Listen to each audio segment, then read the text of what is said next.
This little film about high utilities bills is a part of the Utilities Literacy Program presented by Uniting Care Wesley Bowden with funding from South Australia's Department for Communities and Social Inclusion. Imagine for a moment that you go into the supermarket and there are no prices on any of the shelves. The deal is that you can take what you like, as often as you like, and at the end of 3 months, the supermarket sends you a bill. The bill has a price per bite and a total for all the bites of food that you took, but it doesn't tell you the prices of any of the different types of food that you ate. If you happen to choose more expensive foods, the bill is higher, and at some supermarkets, the higher the bill gets, the higher the price of each bite of food gets. You can immediately see how hard it would be to decide what to eat and what not to eat in order to end up with an affordable bill at the end of that 3 months. Now imagine that any member of your family can take your account card to the supermarket whenever they want. You can see how it would be quite difficult to control the price of that grocery bill. And yet, this is pretty much how utility bills work. Electricity, gas and water are used every day by everyone in the house, but the accounts are typically received as much as 3 months or even more after the utility has been used.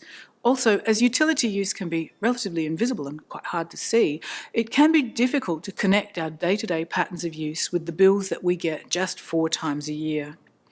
Because of this, paying for the utility can feel quite removed from the use of the utility. It's widely appreciated that prices for utilities, like prices for most things, go up. In 2016, South Australian households paid on average about $4,300 in total for electricity, gas and water. Because it costs a lot for the utility companies to maintain safe, effective pipes, wires and poles, about 20 to 30% of that amount goes to the fixed daily or quarterly supply charges, with the rest being for the amount of electricity, gas or water used by the household. Of course, the amount of each bill for any particular household can be higher or lower than the average amount, depending on a number of variables. When someone feels that their utility bill is unusually high, there are a number of possible causes to check through. Firstly, look at the bill to see whether the previous bill was paid in full or whether there's an outstanding balance brought forward to this bill. This bill will seem high if it includes an amount left over from previous bills. Check the meter reading part of the bill to see whether they are actual or estimated readings. It's best to also check whether the previous bill had actual or estimated readings.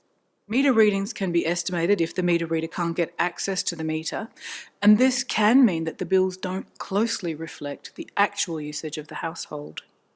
It's a good idea to learn to read the meters at the house and check these readings against the ones on the bills. Has the household used more energy or water lately?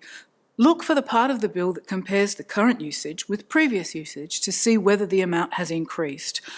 Also, think about what's been happening in the house lately. Has it been particularly hot, cold or rainy? Heating and cooling appliances and clothes dryers can use a lot of energy. Have there been extra people living or staying in the house, or have the usual people been at home more than they usually are? They could be using extra energy or water. Is it possible that there is a water leak or that an old appliance such as a fridge has stopped working properly? Are there new things that use extra energy or water?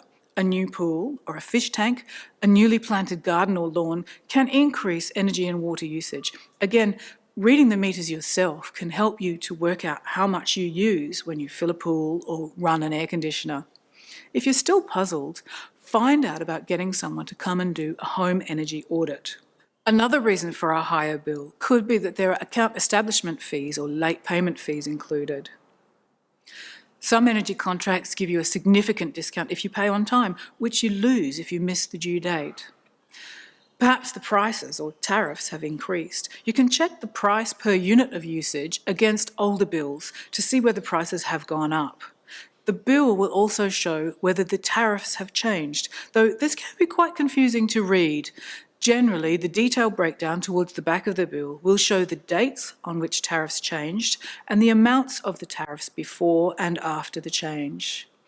With electricity and gas, it's worth checking from time to time whether another retailer can offer you a better deal. Occasionally, a bill might be high because someone has made a mistake.